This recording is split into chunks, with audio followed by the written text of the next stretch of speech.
Bienvenue au nom de l'école des choix. Bienvenue à cet enseignement sur le dernier chapitre du livre de Jacques, Yaakov. Remettons ces quelques instants au Seigneur, si vous voulez bien. Père très saint, nous te rendons grâce dans le précieux nom du choix. Merci de ta bonté, de ta fidélité chaque jour. Nous voici devant toi, corps, âme et esprit, afin de t'entendre, de faire ta volonté, à la gloire de ton saint nom. Aide-nous à nous former, à être formés, façonnés, comme toi tu le veux, à la gloire de ton saint nom. Que ta parole pénètre dans nos cœurs au plus profond de nous-mêmes, puisse produire les racines que toi tu veux, à la gloire de ton saint nom. Que ta parole ne remonte pas au ciel, sans avoir pleinement accompli ta volonté. Mon Dieu, mon Père, nous te rendons grâce, dans le précieux nom de Yeshua. Amen. Yaakov, Jacques, chapitre 5. Donc là, on va parler des riches, en fait, surtout, ici, de ceux qui sont attachés aux choses de ce monde et qui, en fait, ici, passent beaucoup de temps à s'enrichir, ou beaucoup de temps dans les affaires, beaucoup de temps dans le travail. Ok, c'est pas une bonne chose. C'est pas une bonne chose que d'avoir les deux mains pleines. C'est une bonne chose que d'avoir une main pleine, oui, mais pas les deux. Quand on a les deux mains pleines, en fait, ici, c'est pas bon. Ça veut dire qu'on est tout le temps occupé aux choses des affaires, aux choses de ce monde, et ça ne mène nulle part. Une fois qu'on est mort, c'est pas ça qui nous donne la vie éternelle. Donc c'est pour ça que c'est très important. Dieu comprend très bien qu'on a besoin de travailler, de gagner de l'argent, oui, mais pas que, en fin de compte, avoir cette activité-là, bien sûr. Parce que nous sommes sur la terre pendant un certain temps, 50, 60, 80, 90 ans, 100 pour certains, en fait ici, même un peu plus pour certains autres, mais en réalité, par rapport à l'éternité, c'est un laps de temps très court. C'est pour ça que pendant cette période, sur la terre, nous avons en fin de compte des choix à faire, et des choix très importants pour en fait l'éternité. Jugement sur les riches. On va lire en fait le passage d'abord. Donc on va lire du verset 1 au verset 6. À vous maintenant, riches, pleurez et gémissez à cause des malheurs qui viendront sur vous. Vos richesses sont pourries et vos vêtements sont rongés par les teignes. Votre or et votre argent sont rouillés, et leur rouille s'élèvera en témoignage contre vous, et dévorera vos chairs comme un feu. Vous avez amassé des trésors dans les derniers jours.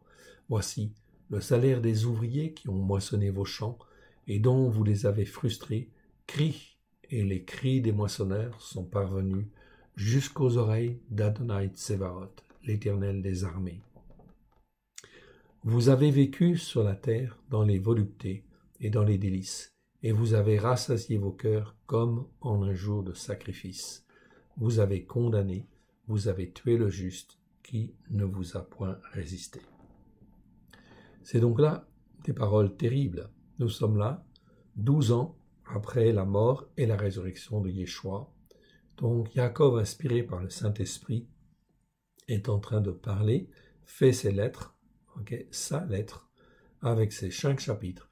Et là, en fait, il remet en cause l'activité, en fait, ici, d'un certain nombre de personnes, à tous ceux qui sont riches, parce qu'ils passent, en fait, leur temps à s'enrichir, et en fait, ils n'ont de souci que leur richesse. Ça, c'est effectivement grave, parce que ce sont des choses vaines, quelque part. Donc, à vous maintenant riches, pleurez et gémissez à cause des malheurs qui viendront sur vous. Il y a toujours des conséquences, donc là, il avertit.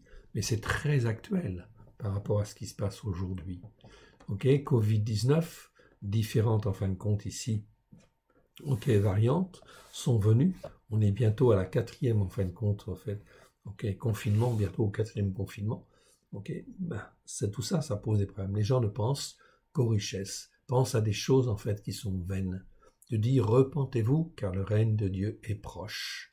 Au lieu de cela, en fait, les gens, veulent sortir du Covid-19 pour revenir à leur activité ancienne. Et en fait, on ne s'occupe pas de Dieu. Tout ça, on est dans les choses vaines. Malheur. Tout ça va entraîner des malheurs. Pleurez, gémissez à cause des malheurs qui viendront sur vous. Vos richesses sont pourries. Donc le Seigneur, ici, au travers de Yaakov, dit très clairement, vos richesses sont pourries. Et vos vêtements sont rongés par les teignes. Votre or et votre argent sont rouillés, et leur rouille s'élèvera en témoignage contre vous. C'est-à-dire que ça va se retourner contre vous et dévorera vos chairs comme un feu. Vous avez amassé des trésors dans les derniers jours. Nous sommes dans les derniers jours. Oui, c'est le dernier jour, c'est les derniers jours, en fait, ici, car, en fait, ici, nous sommes dans les 2 derniers jours. Depuis que Yeshua est venu, jusqu'à aujourd'hui, il y a 2000 ans. 2000 ans, c'est en fait un jour étant comme, en fait, 1000 ans. Nous sommes en fait dans les 2 derniers jours. Les 2 derniers jours, en fin de compte, de la semaine spirituelle, ou la période de 7, en fait, ici, qui amène au dernier jour, c'est-à-dire au jour du repos, au jour du Shabbat, en fait, du grand Shabbat, qui est le règne, en fait, messianique de Yeshua, qui dure, en fait, 1000 ans. C'est là le 7e jour. Donc là, en fin de compte, on est dans la dimension prophétique. Pendant, en fait, les derniers jours, vous avez amassé des richesses. Depuis 2000 ans, les gens amassent des richesses. Ok. Verset 4. Voici le salaire des ouvriers qui ont moissonné vos champs et dont vous les avez frustrés, et les cris des moissonneurs sont parvenus jusqu'aux oreilles d'Adonai Tsebaoth. Donc, Dieu va juger toutes ces choses qui ont été faites, où le salaire des ouvriers, il était en fait très réduit, ou oui, fortement réduit, où ils étaient mal payés, etc. Donc, en fait, ici, eh bien, Dieu voit toutes ces choses-là. On a utilisé, en fin de compte, ces richesses pour s'enrichir soi-même, et en fin de compte, on a privé, en fait, ici, les ouvriers de leur salaire, comme il convenait, ou d'avoir un meilleur salaire. Vous avez vécu sur la terre dans des voluptés et dans les délices. Vous avez rassasié vos cœurs comme au jour du sacrifice, comme un jour de sacrifice, car on sacrifiait beaucoup de bœufs, donc il y avait beaucoup à manger. Okay. Vous avez condamné et vous avez tué le juste qui ne vous a point résisté. Donc des comportements injustes, oui bien sûr. C'est pas forcément là de la transgression à la Torah proprement parlée, mais en fin de compte, ça a manqué le but. Dieu a mis à disposition des richesses, mais c'est pas pour qu'en fin de compte qu'elles soient amassées par l'un ou l'autre, etc. Ou si elles sont amassées par l'un, c'est dans le but qu'elles soient redistribuées en fait ici, pour que en fait les hommes puissent en fait être tous au bénéfice des richesses que Dieu donne. C'est donc là quelque chose de très très important, un comportement. On va aller voir dans certains passages de la parole de Dieu ce qu'il en est en fait en ce qui concerne la richesse. Job chapitre 20 versets 5 à 29. Tsophar de Nahama parle de la condamnation du riche qui est insensé ou qui se comporte comme un impie, qui se comporte comme un méchant, comme un impie. Mais en réalité, il parle de ça, mais en fait, ça ne concerne pas Yaakov, parce que Yaakov est un homme juste et droit devant Dieu. Il est frappé, mais en fait, c'est pas pour des raisons, en fait, c'est pas pour des raisons impies, c'est pas pour de l'iniquité, absolument pas. Donc, cet ami, en fait, ici, de Yaakov, c'est vraiment pas un bon ami, en fait, ici, quelque part. Ok, si nous voyons ce qu'il dit, Tsophar de Nahama prit la parole et dit: mes pensées me forcent à répondre, et mon agitation ne peut se contenir. J'ai entendu des reproches qui m'outragent. Le souffle de mon intelligence donnera la réplique. Ne sais-tu pas que de tout temps, depuis que le descendant d'Adam a été placé sur la terre, le triomphe des méchants a été court et la joie de l'impie momentanée. Quand il s'élèverait jusqu'aux cieux et que sa tête toucherait aux nues, il périra pour toujours comme son ordure. Et ceux qui le voyaient diront: où est-il? Ils s'envoleront comme un songe et on ne le trouvera plus. Il disparaîtra comme une vision nocturne. L'œil qui le regardait ne le regardera plus, le lieu qu'il habitait ne l'apercevra plus. Ses fils seront assaillis par le pauvre, et ses mains restitueront ce qu'il a pris par violence. La vigueur de la jeunesse qui remplissait ses membres aura sa couche avec lui dans la poussière. Le mal était doux à sa bouche et le cachait en fait sous sa langue. Il le savourait sans l'abandonner, il le regardait au milieu de son palais, mais sa nourriture se transformera dans ses entrailles, et elle deviendra dans son corps un venin d'aspic. Donc il y aura des conséquences en fait médicales quelque part. Il a englouti des richesses, il les vomira, elle les chassera de son ventre.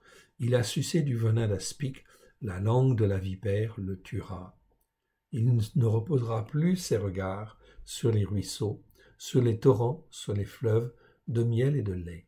Il rendra ce qu'il a gagné, il n'en profitera plus. Il restituera tout ce qu'il a pris, il n'en réjouira plus. Il n'en jouira plus, car il a opprimé, délaissé les pauvres, il a ruiné des maisons et il ne les a pas rétablies. Ok. Est-ce que Job, en fait, ici, s'est comporté comme ça? Non. Il n'a jamais, en fin de compte, opprimé les pauvres. Au contraire, en fait, la Bible est très claire. Au début de Job, c'est un homme juste et intègre. Et il s'occupait des pauvres. En fait, ici, ce n'était pas un problème. Et en fait, il était très généreux. Il a ruiné des maisons et ne les a pas rétablies. Son avidité n'a point connu de borne. Okay. Mais il ne sauvera pas ce qu'il avait de plus cher. Rien n'échappait à sa voracité, mais son bien-être ne durera pas. Au milieu de l'abondance, il sera dans la détresse. La main de tous les misérables se lèvera sur lui. Et voici, pour lui remplir le ventre, Dieu enverra sur lui le feu de sa colère, et il le rassasiera par une pluie de traits. Il s'échappera aux armes de fer, l'arc des reins le transpercera. C'est l'arc de la justice, quelque part. Ok, le transpercera. Il arrache de son corps le trait qui étincelle au sortir de ses entrailles. Il est en proie aux terreurs de la mort. Toutes les calamités sont réservées à ses trésors. Il sera consumé par un feu qui n'allumera point l'homme. Et ce qui restera dans sa tente en deviendra la pâture. Donc, toutes les calamités sont réservées à ses trésors. C'est vrai que Job a été frappé, mais il n'a pas été coupable, en fait, ici. Donc, ici, tout ce qu'il dit là, ce ne sont que des accusations, en fait, ici, qui n'ont pas de sens, en fait, ici. Les cieux dévoileront son iniquité. Absolument pas. Iniquité, Jacob n'a jamais été, en fait, inique dans cette histoire. Donc ici, c'est le mot Avon. Et la terre s'élèvera contre lui. Les revenus de sa maison seront emportés, ils disparaîtront au jour de la colère de Dieu. Dieu n'était pas en colère contre Jacob, non, contre Job, absolument pas. Dieu n'a jamais été en colère contre Job, au contraire. C'est en fait ici, c'est un homme qu'il a en grande estime. En fait, la Bible nous le dit. Eliphaz, en fait ici, non, Tsophar, pardon. Tsophar, cet autre ami, n'est pas un vrai ami, en fait, ici, et en fait, il dit des choses pour accuser. Voilà, ça, c'est important de bien voir ça, parce que c'est effectivement, c'est l'œuvre de Satan, c'est l'œuvre de l'ennemi que d'accuser, en fait, ici, et de s'acharner. Telle la part que Elohim réserve aux descendants d'Adam, méchants, mais en fait, Jacob n'était pas méchant. Tel est l'héritage de la parole exprimée de la bouche de Dieu, en fait, ici. Donc, dans un sens qu'il peut dire, ça peut être vrai dans certains cas, oui, mais en réalité, en fait, ici, Tsophar connaît, en fait, Job, puisque c'est son ami, c'est un ami. Donc, il est, en fait, ici, en train d'accuser et d'accabler, en fait, ici, Job. Voilà pourquoi il mérite, en fait, d'être jugé, et il va être jugé. C'est pour ça qu'en fait, ici, Job, Dieu va dire, en fin de compte, à Job, prie pour tes amis, afin qu'ils soient sauvés, parce qu'ils ont été d'un comportement absolument abominable, bien évidemment. Donc, en fait, ici, Job priera par la suite. Oui, bien sûr. Et heureusement qu'il le fait. Donc ici, les jugements sur le juste qui se comporte mal sont en fait justes, mais Job n'était pas en fin de compte ici injuste. Donc tous ces malheurs, oui, ils arriveront. Et tous ces malheurs sur les riches, en fait ici, de ce siècle, vont arriver, oui, bien sûr, malheureusement. Les riches de ce siècle, oui, qui ne s'attachent pas à Dieu. Je dis bien qui ne s'attachent pas à Dieu, qui ne se tournent pas vers Dieu. S'ils sont comme des Job, ils ne seront pas touchés, en fait ici, par les jugements qui viennent. Non. Mais s'ils ne sont pas, en fin de compte, à Dieu, c'est sûr qu'effectivement leurs richesses sont pourries. Ici, en fin de compte, Jacob est vraiment très très clair là-dessus. Amos chapitre 6, versets 1 à 8. Nous allons voir. Amos chapitre 6, versets 1 à 8. Allons dans Amos.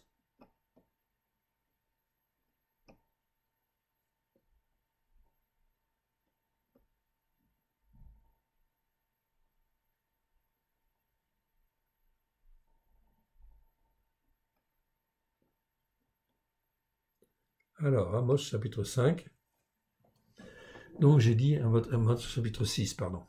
Chapitre 6, versets 1 à 8. Donc lisons en fait ici ce qui est dit en fait dans ce passage-là. Malheur à ceux qui vivent tranquilles dans Sion. Okay, donc là on parle de croyants, bien évidemment. Donc là c'est la même chose aujourd'hui. Okay, tous ceux qui sont croyants. Malheur à ceux qui vivent tranquilles dans Sion et en sécurité sur la montagne de Samarie. Assez grande la première des nations, auprès desquelles va la maison d'Israël. Passez à Calné. Ok, voyez. Allez de là jusqu'à Hamath, la grande, et descendez à Gath, chez les Philistins. Ces villes sont-elles plus prospères que vos deux royaumes, et leur territoire est-il plus étendu que le vôtre? Vous croyez éloigner le jour du malheur, et vous faites approcher le règne de la violence. Donc le règne de la violence vient, en fin de compte, ici. Ok, c'est ce qui nous est en fait annoncé aussi quelque part. Donc c'est prophétique, bien évidemment. Okay. Ils reposent sur des lits d'ivoire, ils sont mollement étendus sur leurs couches, ils mangent des agneaux du troupeau, les veaux mis à l'engrais. Ils extravaguent au son du luth et ils se croient habiles comme David sur les instruments de musique. Ils boivent le vin dans de larges coupes, ils s'éloignent avec la meilleure huile et ils ne s'attristent pas sur la ruine de Yosef.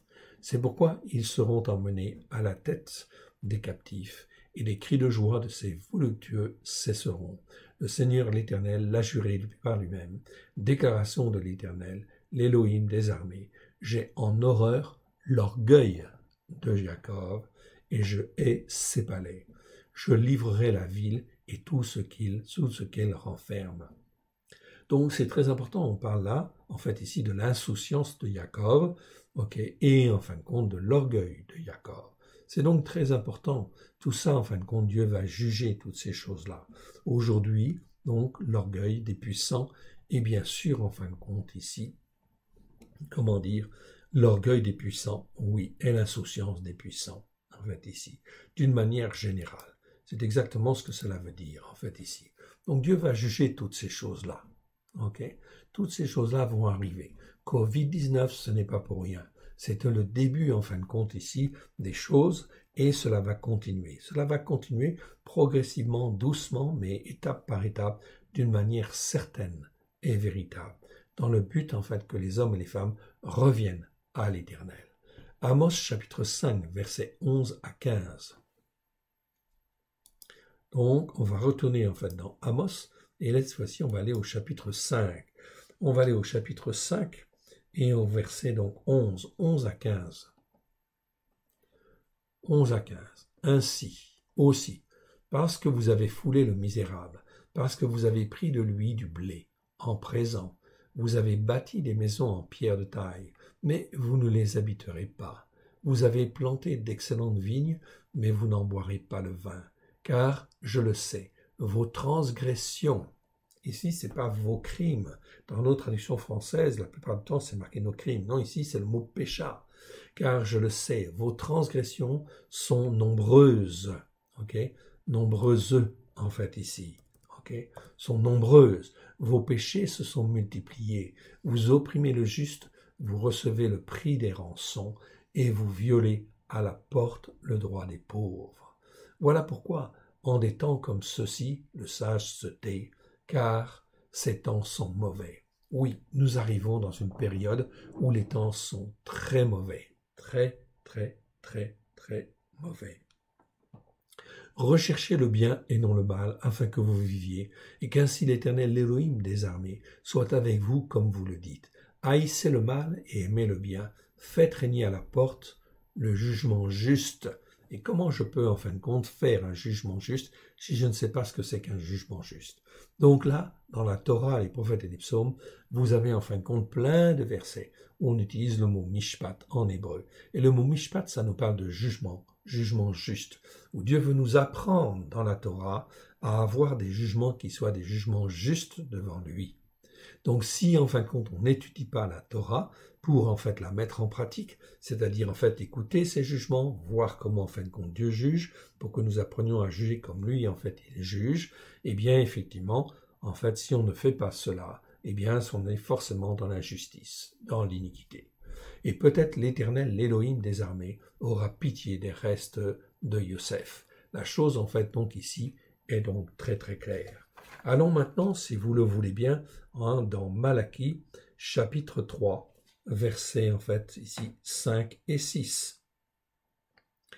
Donc Malachie, on va un petit peu plus loin, donc Malachie, chapitre, en fait, ici, j'ai dit 3, versets 5 à 6. Chapitre 3, versets 5 à 6, ça nous dit quoi? Ça nous dit ceci. Je m'approcherai de vous pour un jugement juste. Donc c'est tout à fait prophétique, c'est exactement ce qui se passe aujourd'hui.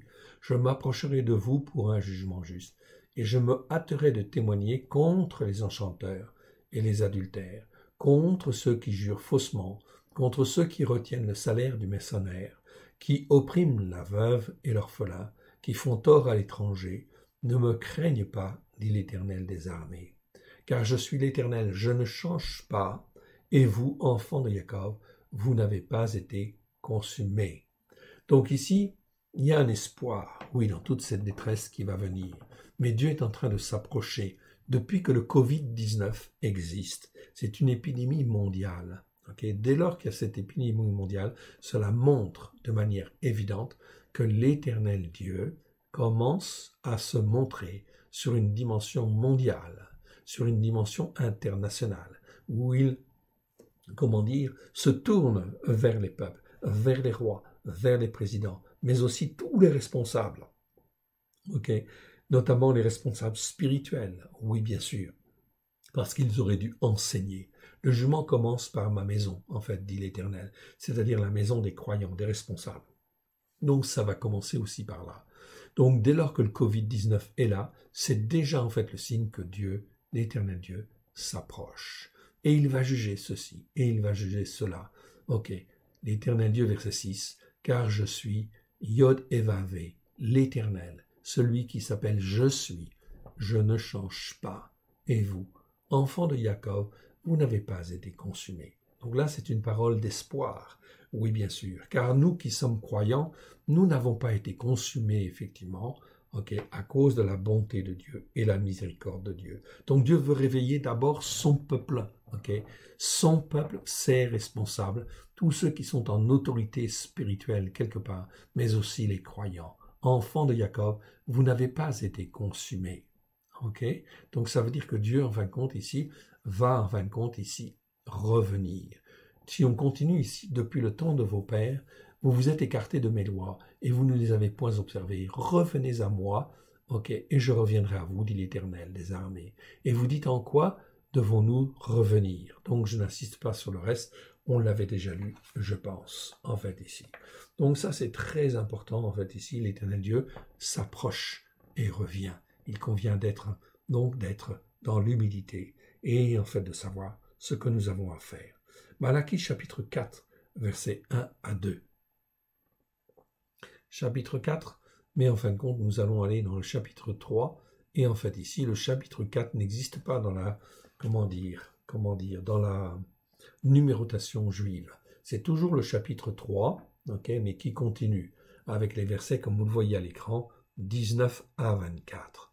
C'est en fait dans les traductions françaises, le chapitre 4 de Malachie, il a été mis à part, et vous avez 6 versets en fin de compte, dans le verset, dans les versions françaises, les versions des nations.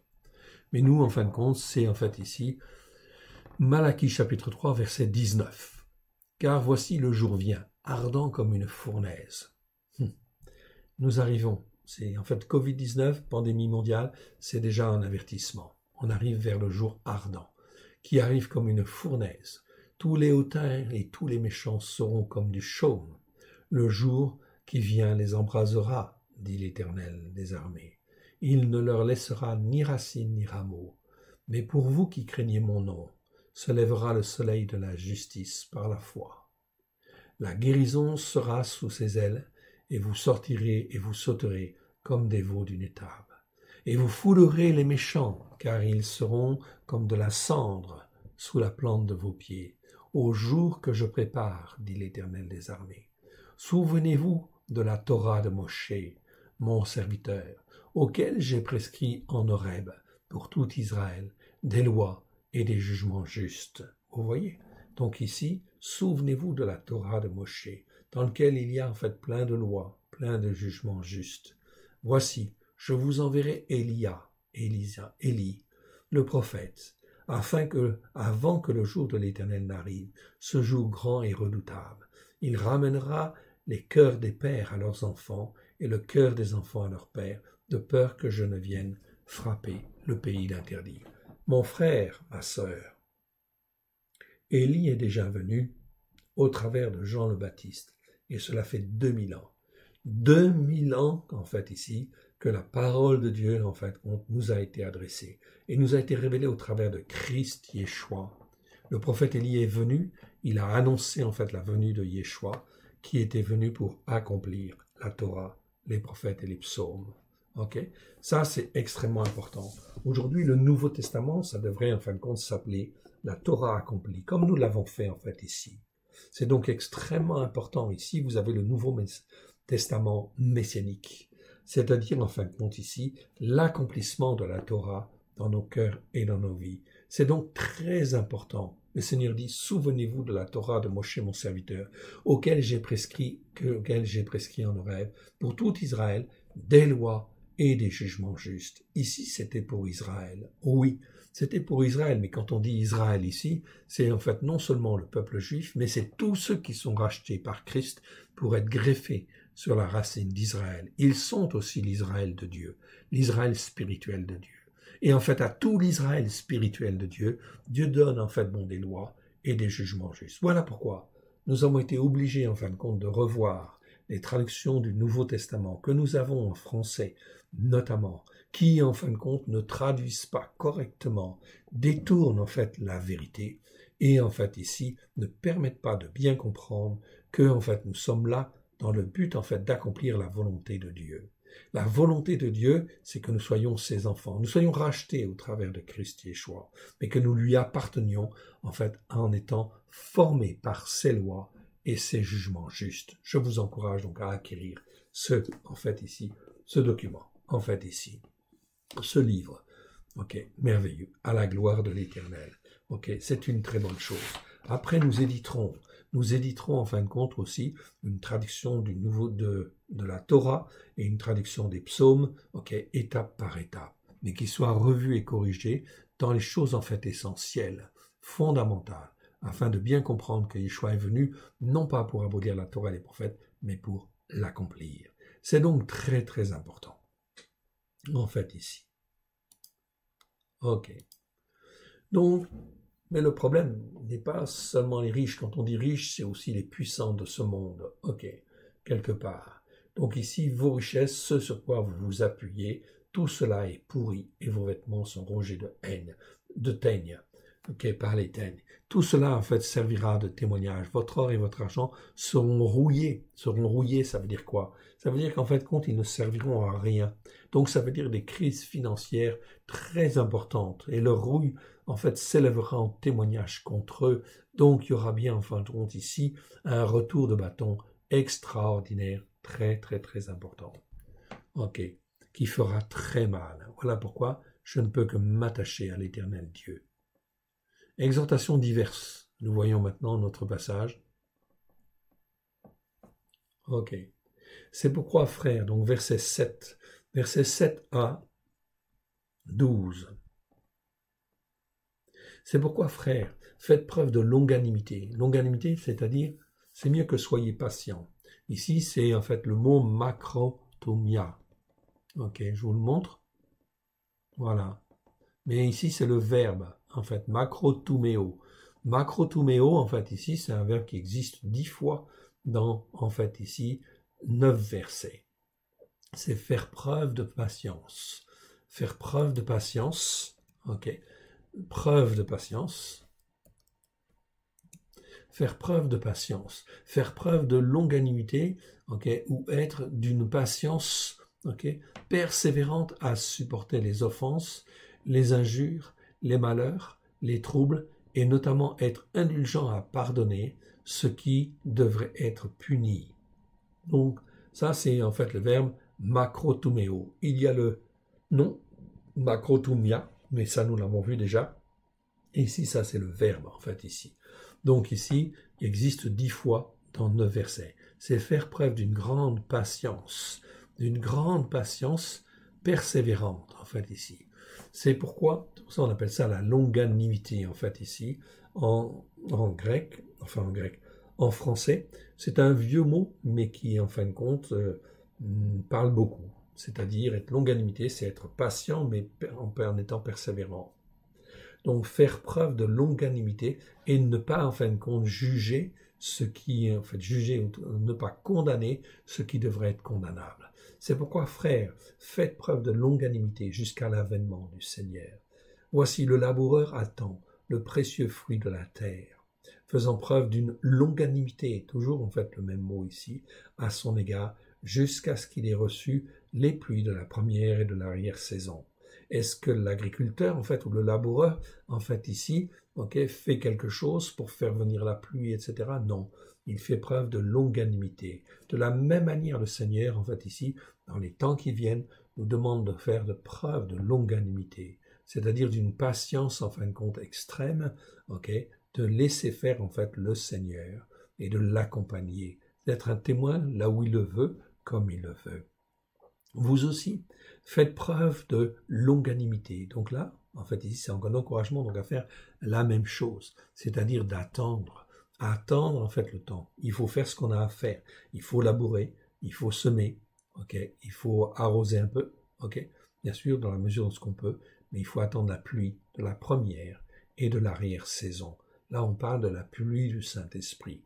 Pluie, en fin de compte, du Saint-Esprit qui va amener les choses dans la première et l'arrière-saison. Vous aussi faites preuve de longanimité, affermissez vos cœurs, car l'avènement du Seigneur est proche. L'avènement, c'est la venue. Oui, la venue de notre Seigneur est proche. Donc ici, Jacob le disait déjà, il y a 2000 ans. Mais ici, nous sommes plus proches que hier, effectivement, et nous voyons très bien, comme je vous l'ai dit tout à l'heure, en fait ici, 2000 ans, c'est en fait 2 jours. Donc nous sommes en fin de compte dans les derniers jours de la semaine, puisqu'une semaine c'est 7 jours, et bien depuis Adam jusqu'à en fait Abraham il y a 2 jours, de Abraham à Yeshua il y a 2 jours, de Yeshua à nous il y a 2 jours en tout, ça fait 6 jours. Donc on arrive au 7e jour. Donc on voit inévitablement que nous sommes bien à la fin du temps des nations. Ok. Affermissez vos cœurs, car l'avènement du Seigneur est proche. Ne vous plaignez pas les uns des autres, frères, afin que vous ne soyez point condamnés. Ne vous plaignez pas les uns des autres, frères, afin que vous ne soyez point condamnés. Voici, le juge est à la porte. Prenez, mes frères, pour modèle de souffrance et de longanimité. Ok. Donc, modèle de souffrance et de longanimité. Là, c'est le nom, en fait, ici. Ok. Le nom, petit e, je vous le montre. Ok, vous le voyez là, c'est macrothumia. Tout à l'heure, on avait macrothumeo. Ici, on a macrothumia. C'est un verbe, c'est un nom qui existe 14 fois dans 14 versets. Pas très, en fait, courant, mais il existe. Longanimité. Longanimité, c'est une patience persévérante à supporter les offenses et les injures, les malheurs, les troubles, et notamment le fait d'être lent à punir les fautes qui devraient l'être. C'est exactement la définition de longanimité. Et Yeshua fait preuve de longanimité, oui bien sûr. Pourquoi? Parce qu'il veut en sauver un maximum, en fait, ici, bien évidemment. Donc il fait preuve de longanimité. C'est effectivement ce qui est écrit, en fait, ici. Vous le voyez, en fait, ici. Donc, je vous le montre. Ok.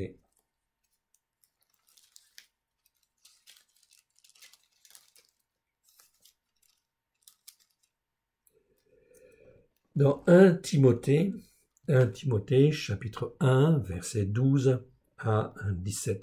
Je crois que j'avais déjà lu ce passage, mais je vous le redonne, parce qu'il est très important, pour vous montrer combien Yeshua est là, présent à côté de nous, non pas pour nous condamner, non pour que nous puissions comprendre ce qui est péché, transgression et iniquité, mais il n'est pas là pour nous condamner, il est là pour nous sauver, afin effectivement que nous puissions être instruits, façonnés, et que nous puissions mieux marcher. Écoutez ce que Paulos dit à propos de Yeshua. Je rends grâce à celui qui m'a fortifié, à Christ Yeshua notre Seigneur, de ce qu'il m'a jugé fidèle en m'établissant dans le ministère, moi qui étais auparavant un blasphémateur, un persécuteur et un homme violent. Voilà ce que dit Paulos à Timothée. Mais j'ai obtenu miséricorde, parce que j'agissais par ignorance et dans l'incrédulité. Et la grâce de notre Seigneur a surabondé avec la foi et l'amour qui est en Christ Yeshua. Okay? Ensuite, Paulos rajoute, c'est une parole certaine et entièrement digne d'être reçue, que Christ Yeshua est venu dans le monde pour sauver les pécheurs dont je suis le premier. Mais j'ai obtenu miséricorde, afin que Christ Yeshua fasse voir en moi le premier toute sa longanimité. Donc là, ici, une patience extrême à pardonner, à ne pas condamner les choses qui devraient être condamnées. Mais j'ai obtenu miséricorde, afin que Christ Yeshua fasse voir en moi le premier toute sa longanimité, pour que je serve d'exemple à ceux qui croiraient en lui pour la vie éternelle. Au roi des siècles immortel invisible, seul Dieu sage, soit honneur et gloire au siècle des siècles. Amen. Voilà donc une parole très certaine, très bonne. 1 Timothée, chapitre 1, versets 12 à 17. Cela, en fin de compte, c'est dans le but de nous fortifier, de nous instruire, de nous faire prendre conscience de ce qui est mal et effectivement de corriger en fait le tir. Donc faire preuve de longanimité en fait ici. Verset 10. Prenez mes frères pour modèle de souffrance et de longanimité les prophètes, bien sûr, qui ont partagé au nom de l'Éternel. Donc toute l'histoire des prophètes, et ça, quand on lit les prophètes, on voit la longanimité dont ils font preuve. Voici, nous proclamons heureux ceux qui montrent une patience constante et persévérante. Donc là, c'est un autre mot en fait en grec, c'est le mot upomon. Donc macrothumia, je vous le montre à l'écran, je l'agrandis en fait pour que vous puissiez mieux le voir en fait ici, et vous en avez une définition ici claire à l'écran. Ça, c'est macrothumia, la longanimité en fait ici, longanimité. Ensuite, c'est upomon. Upomon, je vais vous le montrer en fait aussi. Voilà, upomoneo, et upomon, un autre mot qui ressemble, mais qui n'est pas tout à fait le même, qui est souvent traduit par patience, tout simplement. Celui-là, en fait, il existe 32 fois dans 31 versets. Upomoné, c'est une constante dans le sens d'une constante persévérance, ou mieux encore, une patience constante et persévérante. Une patience constante et persévérante. Constante, même niveau, et persévérante. C'est la caractéristique d'un homme qui ne dévie pas de son but délibéré, de sa loyauté, dans la foi et la piété, malgré les plus grandes épreuves et souffrances. C'est cette patience-là qui produit d'excellents fruits selon l'esprit. Voici tous les versets où se trouve en fait ce mot-là. C'est donc extrêmement important. On doit avoir cette patience-là et apprendre à avoir cette patience-là. C'est donc en fait ici fondamental. Prenez mes frères pour modèle de souffrance et de longanimité les prophètes qui ont partagé au nom de l'Éternel. Voici, nous proclamons heureux ceux qui montrent une patience constante et persévérante. Ça, c'est à apprendre par cœur, patience constante et persévérante. Vous avez entendu parler de la patience constante et persévérante de Job, de Yov. Et vous avez vu la fin, en fait, que l'Éternel lui accorda, malgré, en fait, des amis qui l'accusent, en fait, ici, qui disent des choses qui ne sont pas justes, en fait, ici, car, en fait, Jacob n'est coupable d'aucune iniquité. Eh bien, en fait, malgré cela, il a gardé une patience constante et persévérante jusqu'à la fin.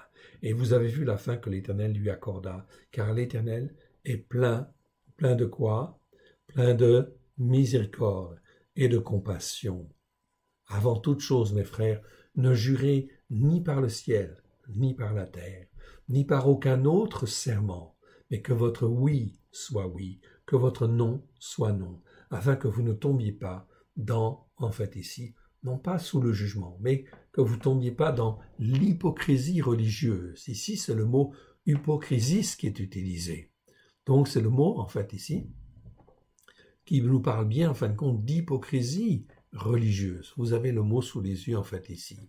Hypocrisis, ça ne veut pas dire sous le jugement. Bien sûr, quand on est un comportement hypocrite, c'est-à-dire religieux, etc., eh bien, en fin de compte, on va tomber sous le jugement, oui. Mais le mot, c'est hypocrisis. Hypocrisis, ça nous parle d'hypocrisie, dissimulation, rôle de jouer du théâtre, d'un joueur de théâtre, ok, d'un joueur de théâtre.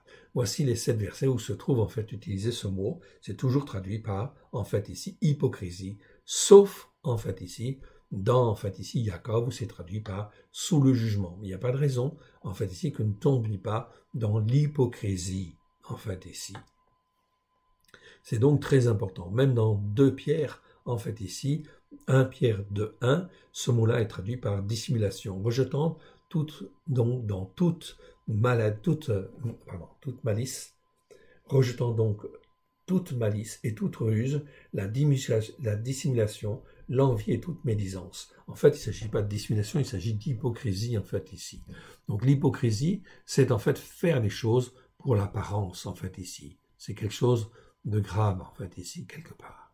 On cache ce qu'il y a dans le cœur, afin que nous ne vous tombiez pas dans l'hypocrisie. On arrive en fait ici au chapitre, toujours à la fin, dans le même chapitre, nous arrivons à la prière du juste. Ok. Prière du juste, très important, fondamental. Ok. On va la lire déjà. Versets 13 à 17. Ok. Mon frère, ma sœur, nous ne sommes pas parfaits, nous sommes des hommes, mais peu importe en fait ici, devant Dieu, si Dieu nous rachète au travers de Christ, eh bien nous devons prendre en fait de l'assurance quelque part et dire que nous sommes des hommes et que nous devons prier d'une manière sincère en fait à l'Éternel. Ok, mais voyons en fin de compte ce qui est dit là. Verset 13. Quelqu'un parmi vous est-il dans la souffrance? Qu'il prie. Quelqu'un est-il dans la joie? Qu'il chante des cantiques. Quelqu'un parmi vous est-il malade? Qu'il appelle les ékénimes. Les ékénimes, c'est les anciens de l'assemblée. Les anciens sont censés en fait avoir la connaissance de la Torah, ok, pour l'enseigner en fait aux autres. Sinon, ce ne sont pas des vrais anciens. Donc faites attention, bien évidemment. Ok, donc la notion de zékénim en hébreu est très très importante. Ce sont les anciens qui normalement, en fin de compte, composent l'organe principal de l'assemblée. Ici, l'organe de contrôle de l'assemblée, afin que l'assemblée puisse bien fonctionner sur la Torah, les prophètes et les psaumes. C'est bien, en fin de compte, ici, le rôle des ékénimes. Quelqu'un parmi vous est-il malade? Qu'il appelle les ékénimes, c'est-à-dire les anciens de l'assemblée, et que les ékénimes, les anciens, prient pour lui en loignant d'huile au nom du Seigneur. Donc, on oint d'huile, c'est-à-dire qu'on met de l'huile, on fait une onction d'huile. Verset 15. La prière de la foi sauvera, la prière de la foi sauvera le malade et l'Éternel le relèvera. Et s'il a commis des péchés, il lui sera pardonné. Okay? Tout simplement parce qu'il est venu et il s'est confessé. Confessez donc vos offenses, verset 16. Confessez donc vos offenses. Okay? C'est mieux que péché, en fait, ici, car c'est pas le mot, en fait, amartia. Amartia, ça veut dire péché. Ici, c'est vos offenses, les uns envers les autres, et priez les uns pour les autres, afin que vous soyez guéris. Donc là, on parle bien de guérison, en fait, ici. La prière fervente du juste a une grande efficacité. Élia était un homme de la même nature que nous. Il pria avec instance pour qu'il ne pleuve point, et il ne tomba point de pluie sur la terre pendant 3 ans et 6 mois. Donc ici, Élia était en fin de compte un homme, en fait ici, comme nous. Puis il pria de nouveau. Le ciel, en fin de compte, donna de la pluie, et la terre produisit son fruit. Mes frères, si quelqu'un parmi vous s'est égaré, loin de la vérité, et qu'un autre l'y ramène, donc le ramène sur la Torah, les prophètes et les psaumes, qu'il sache que celui qui ramènera un pécheur d'une voie d'égarement sauvera une âme de la mort et couvrira une multitude de péchés. C'est ici la fin de l'épître de Jacob. Ici, en fin de compte, c'est ici la fin de l'épître de Jacob, c'est en gras, parce que ça n'existe pas dans nos traductions. Nos traductions, en fait, ici, la plupart du temps, sont faites sur les traductions du texte grec du 19e siècle. Et donc, il y a plus de 200 versets où il manque un mot ou plusieurs mots, et ça, c'est bien dommage. On a tronqué. Ça, c'est en fin de compte la tradition chrétienne qui a permis ces choses-là. Et ça, ce n'est pas bien du tout. Voilà pourquoi il faut revenir au texte grec du XVIIe siècle et non pas XIXe siècle, afin de retrouver le contenu, en fait, ici, de ces versets. Et parfois, en fin de compte, c'est effectivement très, très, très important. Donc ici, nous voyons, très important, que nous pouvons ici revenir à Dieu. Peu importe les péchés, les transgressions, les iniquités que nous avons pu faire, dès lors que nous sommes sur une voie d'égarement, mais si nous voulons revenir, eh bien, en fin de compte, le Seigneur le permet. Nous pouvons revenir, bien évidemment, sauvera d'une âme de la mort et couvrira une multitude de péchés. C'est là ce que Dieu veut. C'est en fait ici, Dieu ne veut jamais la mort du méchant. C'est écrit dans Ézéchiel, chapitre 33, verset 11.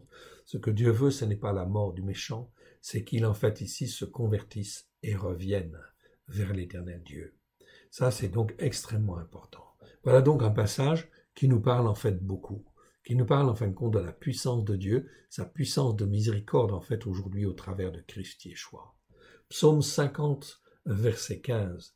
Invoque-moi au jour de la détresse, et je te délivrerai et tu me glorifieras. On ne va pas aller voir tous les versets en fait ici dans le détail, ce serait trop long. Mais déjà, en fait, vous donner un aperçu.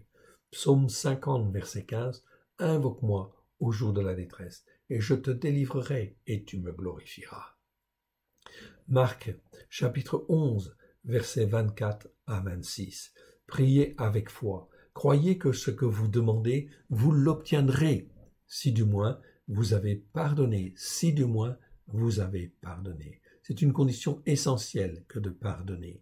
C'est-à-dire de faire preuve de longanimité et de pardonner, parce que c'est Dieu qui juge. Et pardonner, ça libère en fin de compte notre âme, ça libère notre cœur, en fait ici, des jugements de Dieu. Et effectivement, si nous libérons, en fin de compte, nous pardonnons, nous libérons le jugement sur les autres, en fait ici. Et ça, c'est très important, c'est se décharger soi-même de fardeau. Nombre 14, versets 11 à 20. Nous voyons quoi? Moshe qui est en train d'intercéder. C'est un homme. Et Elohim pardonne. Elohim voulait détruire, en fait, ici, le peuple d'Israël qui était sorti d'Égypte. Mais ici, en fin de compte, Dieu pardonne. Mais ce qu'il demande, c'est que son peuple marche par la foi. Marche par la foi. Aujourd'hui, en fait, ici, c'est très important. C'est très important, c'est toujours la marche par la foi. Peu importe ce que tu as fait hier, mon frère, ma sœur, marche par la foi. Et l'Éternel, en fait, peut te sauver au travers de Christ Yeshua. Il a prévu le salut au travers de Christ Yeshua. Le tout, c'est de marcher par la foi. Il est écrit plusieurs fois, 3 fois au moins, « Mon juste vivra par la foi ». 1 Roi chapitre 17, on ne va pas le lire. Tout le chapitre 17 nous parle de Élie.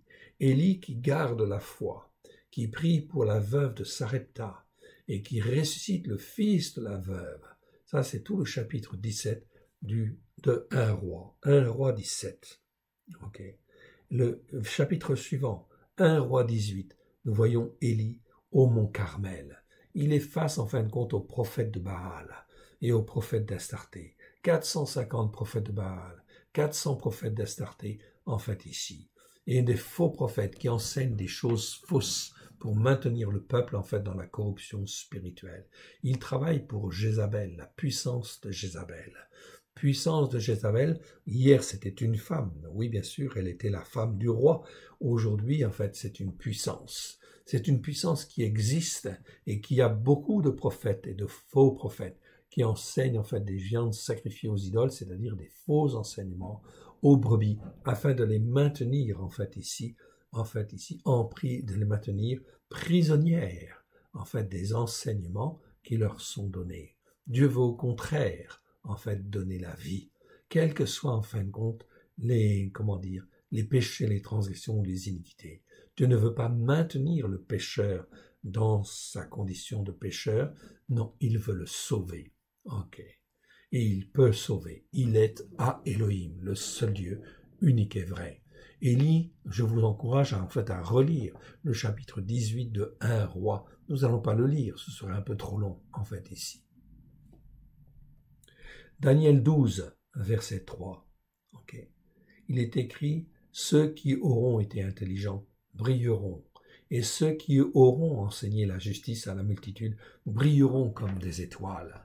Ok, ça c'est très important. Daniel 12, verset 3, nous parle de ceux qui auront été intelligents, c'est-à-dire qui ont compris ce qui est bien et ce qui est mal. Être intelligent, en fait, dans la Bible, en hébreu, c'est en fin de compte distinguer ce qui est bien de ce qui est mal. Et je choisis toujours ce qui est bien, bien sûr, et j'apprends en fin de compte à rejeter ce qui est mal. C'est comme cela que l'on se sanctifie. Ceux qui auront été intelligents brilleront, en fait, ici. Il y a donc, en fait, ici, un renouveau spirituel qui aura lieu, oui, mais sur la Torah, les prophètes et les psaumes, à la lumière de Yeshua, à la gloire de l'Éternel. Ok, ici il est dit donc, ceux qui auront été intelligents brilleront, et ceux qui auront enseigné la justice à la multitude brilleront comme des étoiles. Alléluia. Nous allons vivre en fait une période prophétique extraordinaire que le monde n'a jamais connue. C'est pour cela que nous rentrons dans une période prophétique tout à fait exceptionnelle dans laquelle nous avons à nous secouer. Et nous secouer en fait ici afin d'être tranquillement et paisiblement, je dirais, sur la Torah, les prophètes et les psaumes, avec grâce et vérité. Que l'Éternel Dieu vous bénisse et vous garde. On va terminer par une petite prière. Merci Seigneur pour ces enseignements que tu nous as donnés sur en fait l'épître de Jacob. Oui, tu nous enseignes et tu nous incites à revenir à toi, à nous attacher à toi au travers de Christ Yeshua, et que par la puissance du Saint-Esprit, tu puisses nous façonner, nous former à la gloire de ton Saint-Nom. Mon Dieu, mon Père, qu'il soit fait selon ta volonté. Nous voici devant toi, corps, âme et esprit, au travers de Christ Yeshua. Agis, Père très saint, dans nos cœurs, dans nos vies. Et monde-nous et fortifie-nous. Fais de nous, chacun de nous, des hommes et des femmes debout à la gloire de ton Saint-Nom, afin de te glorifier, toi, le seul vrai Dieu, et celui que tu as envoyé. Nous avons soif de toi, nous avons faim de toi. Oui, alléluia, car c'est toi que nous voulons servir et honorer sur cette terre, à la gloire de ton Saint-Nom. Nous te rendons grâce dans le précieux nom de Yeshua, ton Fils bien-aimé. Amen. Soyez bénis dans le précieux nom de Yeshua, soyez fortifiés et restaurés, écoutez, lisez, témoignez en fait autour de vous, que l'Éternel Dieu vous bénisse au travers de Christ Yeshua. Shalom à tous. Amen.